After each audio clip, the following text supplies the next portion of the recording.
అయితే మూడో స్నానం ఏమంటున్నారు, వాయువ్య స్నానం అంట. సరే శ్రీమన్నారాయణ అంట పడుకున్నారంట. యోగ నిద్రలో అండి. అప్పుడే ఆయన మెలకు వచ్చి కళ్ళు తెరిచి చూస్తే భూదేవి అమ్మ ఆయనకి సేవ చేస్తూ ఉందంట.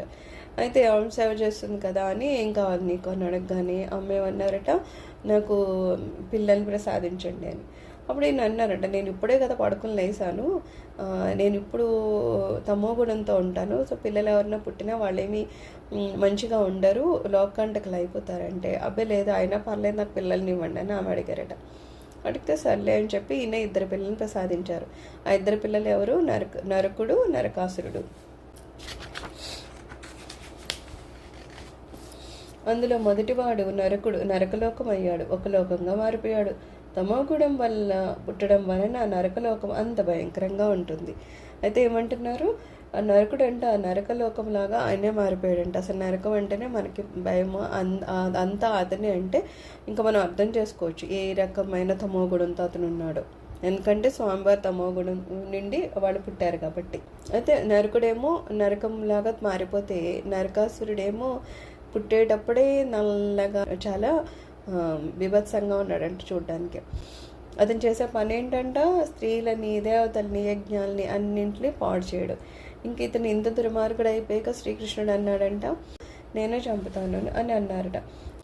అయితే ఎప్పుడైతే కృష్ణుడు నేనే చంపేస్తానన్నారు, వెంటనే భూదేవి అడిగారంట, అదేంటి తను మీ కొడుకే కదా, అలా ఎలా మీరు చంపుతారు అంటే స్వామి అంటున్నారు, నాకేమి తన పర అనేది ఏమి ఉండదు, ఎవరైతే ధర్మంగా ఉంటారో వాళ్ళని రక్షిస్తాను, ఎవరైతే అధర్మంగా ఉంటారో వాళ్ళనైతే శిక్షిస్తాను లేకపోతే చంపేస్తాను అంటే. అప్పుడు అమ్మన్నారంటే, ఒక పని చేయండి, అయితే 16,000 స్త్రీలను చెరపట్టాడు అంటే అప్పుడు వరకు ఊరుకొని 16,000 స్త్రీలు దాటిపోతే అప్పుడు మీరు అతన్ని చంపండి అని అన్నారంట. అంటే సర్లే అని చెప్పి ఆయన ఒప్పుకున్నాడు అనమాట. స్వామివారి దగ్గర వైష్ణవాస్త్రం ఉంటుంది, దాన్నేమో భూదేవి అమ్మవారు అడిగారట. సర్లేని భూదేవికి ఇస్తే ఆవిడేం చేసింది, తీసుకెళ్ళి మళ్ళీ నరకాసుడికి ఇచ్చేసింది. అది కూడా వైష్ణవాస్త్రం అంటే ఎలాంటిదంట, దానివల్ల ఒక విష్ణువు అయితే చంపబడ్డంటే తప్పితే మిగిలిన ఎవరినన్నా చంపచ్చు అనమాట. అంత భయంకరమైన అస్త్రం అనమాట. ఇంకా అది కూడా వచ్చిందేమో, ఇంకా నరకాసుడికి ఎటువంటి తిరుగు లేదు, ఇంకెవ్వరూ అతన్ని సమాయించలేరు. అందుకని ఇంకేం చేసేవాడు, ఇష్టం వచ్చినట్టు ప్రవర్తిస్తూ మొత్తం లోకాలన్నింటినీ పాడు చేయడము, యజ్ఞాలు పాడు చేయడము, లోకాన్ని పీడించడం, ఇట్లా అన్నీ చేసుకుంటూ పోయాడంట. అతిథి అమ్మకు ఉన్న కుండలాలు ఎవరి దగ్గర ఉంటే వాళ్ళని ఎవరు చంపరు అని. ఇంకా అంతే, ఇది కూడా విన్నాడు. అక్కడికి వెళ్ళిపోయాడు, దేవతల దగ్గరికి వెళ్ళిపోయాడు, అతిథి అమ్మ దగ్గరికి వెళ్ళిపోయాడు. అడిగి తీసుకోవడం కాదు, బలవంతంగా ఆ చెవులు ఇలాగా చింపేస్తాడు, ఇలాగా లాగుతాడు అనమాట. ఇలా ఎవరి దగ్గర ఏ వస్తువు ఉంటే అది తీసుకొని వెళ్ళిపోయాడు. ఇంకా ఏదో ఒక వరం ఒకటి ఉంది, ఒక అస్త్రం ఉంది, ఇంకా అన్నీ ఉండేసరికి ఏమవుద్ది, మనిషిలో ఇంకా ఇంకా అహంకారం పెరిగిపోద్ది కదా. ఇంకా ఏది మంచి ఏడ్చాడు అని ఆలోచించకుండా ఇష్టం వచ్చినట్టు ప్రవర్తించడం మొదలుపెట్టాడంట. ఇంకేం చేస్తారు, సర్లే వర్ణుడి దగ్గర ఏదో గొడుగు ఉందని అది పట్టుకుని వచ్చేసాడు, ఇంద్రుడి దగ్గర సింహాసనం ఉందని అది పట్టుకొచ్చాడు, అతిథి అమ్మ కొండలా లాక్కుని వచ్చాడు. ఇవన్నీ విని ఇంకెందుకు అతనితో గొడవ పడ్డమని అతను ఏది అడిగితే ముందే వీళ్ళు తీసిచ్చేసేవారంట. ఇంకప్పుడు ద్వాపర యుగం వచ్చిందంట. అప్పుడు శ్రీకృష్ణ పరమాత్ముడు ద్వారకా నగరంలోకి వచ్చారంట. అస్సాంలో ఉందట గౌహతి, అక్కడ ఈ నరకాసుడు పాలిస్తూ ఉండేవాడంట. ప్రాక్ అంటే తూర్పు వైపు ఉంటుందంట. తూర్పు దిక్కున జ్యోతి శాస్త్రానికి సంబంధించిన నవగ్రహాలకి ఒక ఆలయాన్ని కట్టి ఆ ఆలయాన్ని పూజించేవాడంట నరకాసుడు. వీళ్ళేదో భక్తి లేని వాళ్ళ అనడానికి ఉండదు, వీళ్ళ భక్తి కూడా విపరీతంగానే ఉంటుంది. మరి భక్తి ఉండి కూడా కొన్ని చెడు పనులు చేయరా అంటే చెడు పనులు చేస్తారు. అంటే ఇలాగ మనం చూస్తాం కొంతమందిని, అదొక రజతత్వం అనమాట. అంటే పూజలే చేసే పనులే అనుకుంటారు. మనశుద్ధి ఉంటేనే పూజలు ఫలిస్తాయనే విషయం వాళ్ళకి అర్థం కాదనమాట. అందుకని అలా ఒక నవగ్రహ దేవాలయాన్ని పెట్టి విపరీతంగా ఆ పూజలు అవి చేసి తన బలాన్ని పెంచుకుంటూ పోయాడు. అయితే 16,000 మందికి ఒక్క అమ్మాయి తగ్గింది. ఇంకా అంతమంది వరకు ఇతను అలా వాళ్ళని బంధించడాలు, కష్టపెట్టాలి అవన్నీ చేస్తూనే ఉన్నాడు. అంటే భూదేవి అమ్మవారు నరకాసుడికి ఇది కూడా చెప్పిందంట, నువ్వు రోజు ఆ నవగ్రహాలకి పూజ చేయాలి, అలా పూజ చేయకపోతే కనుక ఖచ్చితంగా నీకు ప్రాణభయం ఉంటుంది అని చెప్పడం వలన ఇతను రోజు ఆ నవగ్రహాలకి పూజ చేస్తూ ఉండేవాడు. అయితే ముందే నరకాసుడు పుట్టాడు. నరకాసుడు ఇలాగా ఇవన్నీ తప్పులను చేస్తూ ఉన్నాడు. నవగ్రహాలకి పూజ చేస్తే కనుక ఖచ్చితంగా అతడు జయాన్ని పొందుతాడు. కాబట్టి ఏ రాజు దండెత్తి వచ్చినా సరే అతను పూజ చేసేవాడంట, యుద్ధంలో ఓడిస్తూ ఉండేవాడంట. అలాగా అతని జీవితం గడిచిపోతూ ఉంది, మంచిగా వెళ్ళిపోతుంది. అంతట్లోకి మన కృష్ణుడు పుట్టుకుని వచ్చాడు. అప్పుడు ఇక్కడ కృష్ణుడు పుట్టగానే అక్కడ జరిగింది ఏంటి, నరకాసురుడు ఇంకో అమ్మాయిని కూడా తీసుకుని వెళ్ళాడు. అప్పుడు 16,000 కంప్లీట్ అయిపోయారు అనమాట. షోడశ సహస్రం మీద శతము అంటే 16,100 మందిని అపహరించాడనమాట. ఇక్కడ ఏమంటారు, ఆడవాళ్ళు ఉసురు పోసుకోకూడదు అంటారు. ఇంకా అంతమంది ఆడవాళ్ళు రోజు ఏడుస్తూ కృష్ణ కృష్ణ అని బాధపడుతూ ఉంటే అలాంటి వాళ్ళు ఉసురు ఇతనికి తగిలిందనమాట. సరే వీళ్ళు ఎలాగూ ఏడుస్తూ ఉన్నారు, కృష్ణ కృష్ణ అని అడుగుతున్నారు. ఇంతలోనే ఇంద్రుడు కూడా కృష్ణుడి దగ్గరికి వెళ్ళి చెప్పాడంట, ఇలాగ మా అమ్మ కుండలాలు, వర్ణుడి గొడుగు, నరసింహాసనము, అక్కడ ఉన్న ఆడవాళ్ళని అందరిని అపహరించుకుని వెళ్ళాడు, చాలా కష్టపెడుతున్నాడు అని చెప్పి ఇంద్రుడు మొరపెట్టుకున్నాడంట. సరే అప్పుడు అందరూ వెళ్ళి స్వామి నరకాసుడి నుంచి మమ్మల్ని రక్షించండి, ఎందుకంటే మేము యజ్ఞాలు అవి చేస్తుంటే అతను పాడు చేస్తున్నాడని అడిగినప్పుడు కృష్ణుడు అడిగాడంట, పాండురాజు అప్పుడు ఉండేవాడు కదా, ఆ రాజ్యాన్ని పాండురాజు పాలిస్తూ ఉన్నాడు. మరి అతను మహావీరుడే కదా, అతను ఎందుకు నరకాసుడిని చంపలేదు అని కృష్ణుడు అడిగాడట. అసురుడు ఇది అతి తెలివి అనమాట.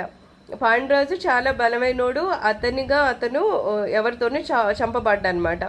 అలాంటి వరం ఉంది కాబట్టి ఇతను వెళ్ళాడు ధైర్యంగా నరకాసుడిని చంపడానికని. ఎన్ని రోజులు యుద్ధం చేస్తున్నా నరకాసుడిని చంపడం లేదు, అతను చావడు కదా. ఇంకప్పుడైతే నరకాసుడు ఆహా నాలాంటి ఒక మంచి వీరుణ్ణి నేను చూశాను అని చెప్పేసి ఇక్కడి నుంచి నువ్వు నేను స్నేహితులు అని చెప్పేసి తనతో స్నేహం చేసేసుకున్నాడంట. అందుకని పాండురాజు ఇంకా నరకాసుడిని చంపకుండా వదిలేశాడనమాట. మామూలుగా పాండురాజు ఏమన్నా తక్కువ శక్తి ఉన్నవాడా అంటే కాదట, మొత్తం ప్రపంచాన్నే జయించాడంట.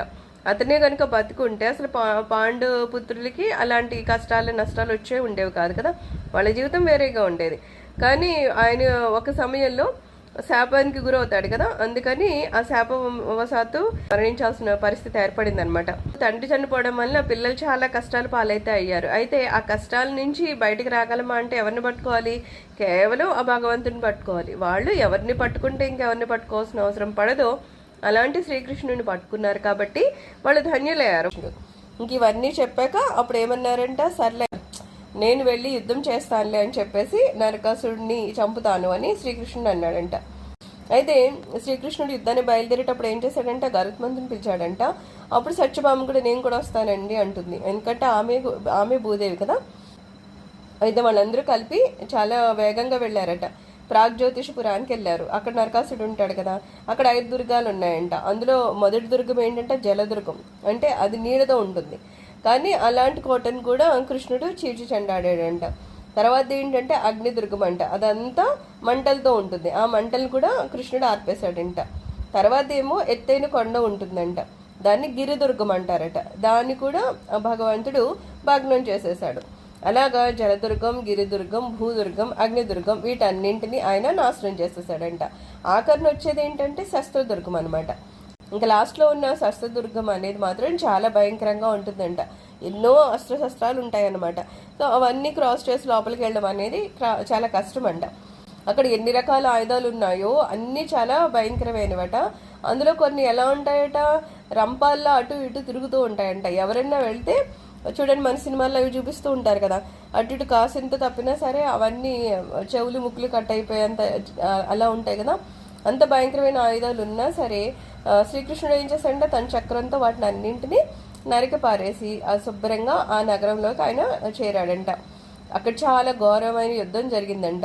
కృష్ణుడికి మురారి అనే నామధేయం ఎందుకు వచ్చింది అంటే మురాసురుని చంపాడు కాబట్టి.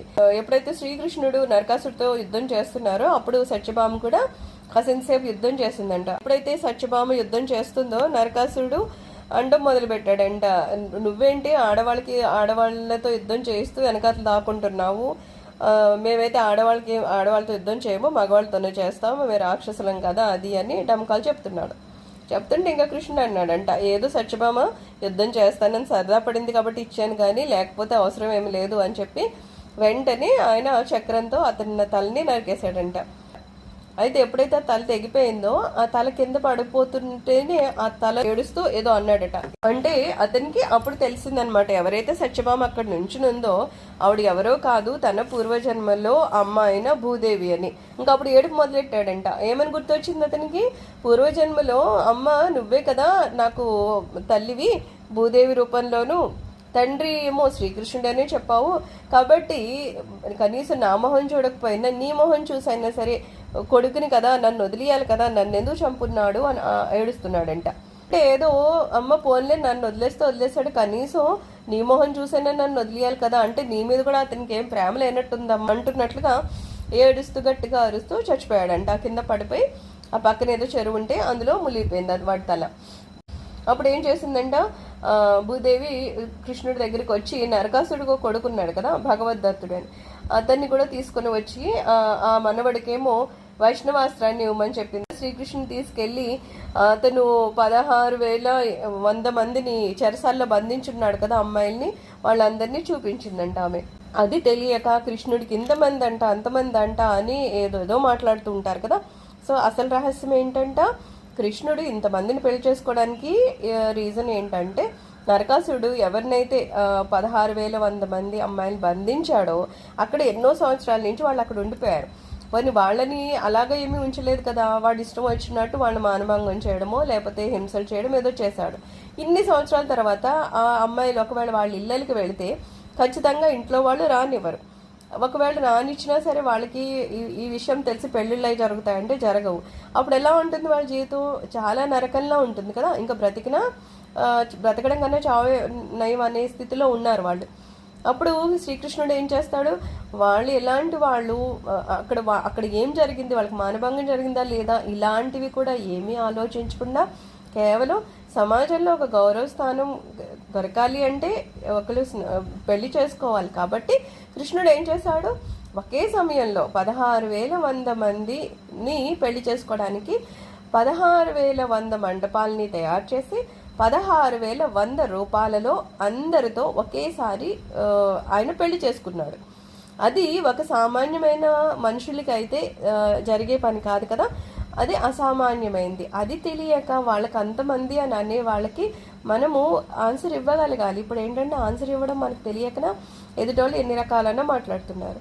సో స్వామి ఎందుకు చేసుకున్నారంటే పెళ్ళిళ్ళు చేసుకోవడం కోసం అని కాదు, కేవలం వాళ్ళకి ఒక గౌరవ స్థానాన్ని ఇవ్వడం కోసం. ఖచ్చితంగా భగవంతుని పాదాలు పట్టుకుంటేనే ఇంకా మనం ఎన్నిదిరిగి చూడక్కర్లేదు. అలాంటప్పుడు భగవంతుడే వివాహం చేసుకుంటే ఇంకా వాళ్ళ జన్మ ధన్యం అయిపోయినట్టే కదా. ఆ రకంగా వాళ్ళని ఉద్ధరించాడు తప్పితే వేరే ఎటువంటి అపోహలు ఇందులో లేవన్నమాట.